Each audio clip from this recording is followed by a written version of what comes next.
ಗ್ರಾಮ ಪಂಚಾಯತ್ ಎಂದರೆ ಬಡವರ ಕಣ್ಣೀರು ಒರೆಸುವ ಕೇಂದ್ರವಾಗಬೇಕೇ ವಿನಃ ಕಣ್ಣೀರು ಬರಿಸುವ ವೇದಿಕೆಯಾಗಕೂಡದು. ಗ್ರಾಮ ಪಂಚಾಯತ್ನ ಅಧಿಕಾರಿಗಳು ಸಹಿತ ಜನಪ್ರತಿನಿಧಿಗಳು ಇದನ್ನು ಅರಿತು ವ್ಯವಹರಿಸುವ ಅನಿವಾರ್ಯತೆ ಇದೆ ಎಂಬುದಾಗಿ ಕಾಪು ಕ್ಷೇತ್ರದ ಶಾಸಕ ಗುರ್ಮೇಶ್ ಸುರೇಶ್ ಶೆಟ್ಟಿ ಹೇಳಿದ್ದಾರೆ.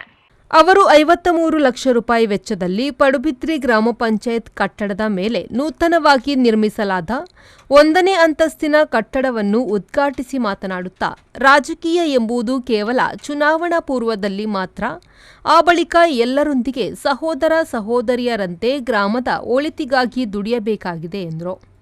ಕಟ್ಟಡ ಅಂತ ಹೇಳಿದ್ರೆ ದೇವಸ್ಥಾನ ರೀತಿಯಲ್ಲಿ ನೂರಾರು ಸಾವಿರಾರು ಜನರ ಕಣ್ಣೀರು ಒರೆಸುವಂಥ ಕೆಲಸ ಇಲ್ಲಿ ಆಗ್ತದೆ.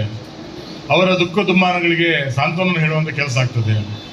ಆ ಭಾವನೆಯಿಂದ ಹಾಗೆ ನಾವು ದೇವಸ್ಥಾನದೊಳಗೆ ಹೋಗುವಾಗ ಒಂದು ಪರಿಶುದ್ಧ ಭಾವನೆಯಿಂದ, ಒಂದು ಮಸೀದಿಗೆ ಹೋಗುವ ಪರಿಶುದ್ಧ ಭಾವನೆಯಿಂದ, ಒಂದು ಚರ್ಚಿಗೆ ಹೋಗುವ ಪರಿಶುದ್ಧ ಭಾವನೆಯಿಂದ ನಾವು ಒಳಗೆ ಹೋಗ್ತೇವೋ, ಈ ಕಟ್ಟಡಕ್ಕೆ ಬರುವಾಗ ಆ ಪರಿಶುದ್ಧ ಭಾವನೆಯಿಂದ ಬರಬೇಕು. ಭಗವಂತ ಒಂದು ಅವಕಾಶ ಕೊಟ್ಟಿದ್ದಾನೆ.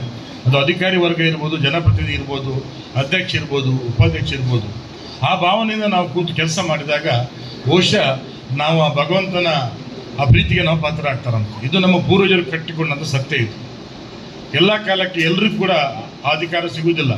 ನಮ್ಮ ರವಿಯಣ್ಣ ಹೇಳಿದರು, ಆಗ ಆ ಅವಕಾಶ ನನಗೆ ತಪ್ಪಿ ಹೋಯಿತು, ಆದರೂ ಸಮಾಧಾನ ಇದೆ, ಈಗ ನಾವೆಲ್ಲರೂ ಸೇರಿ ಈ ಒಂದು ಕಾರ್ಯಕ್ರಮನ ಮಾಡ್ತಾ ಇದ್ದೀವಿ ಅಂತೇಳಿ.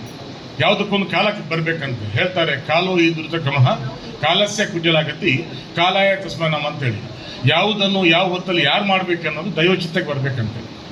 ಇದೇ ಸಂದರ್ಭ ಮಾಜಿ ಅಧ್ಯಕ್ಷ ರವಿ ಶೆಟ್ಟಿ, ಉಪಾಧ್ಯಕ್ಷೆ ಯಶೋಧ ಪೂಜಾರಿ ಹಾಗೂ ಕಟ್ಟಡ ನಿರ್ಮಿಸಿದ ಗುತ್ತಿಗೆದಾರರನ್ನು ಸನ್ಮಾನಿಸಿ ಗೌರವಿಸಲಾಯಿತು.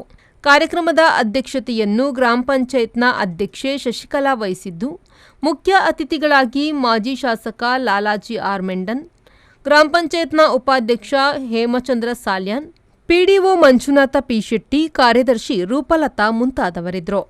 ಸುರೇಶ್ ಶರ್ಮಳ್, ವಿ4 ನ್ಯೂಸ್, ಪಡುಬಿದ್ರಿ.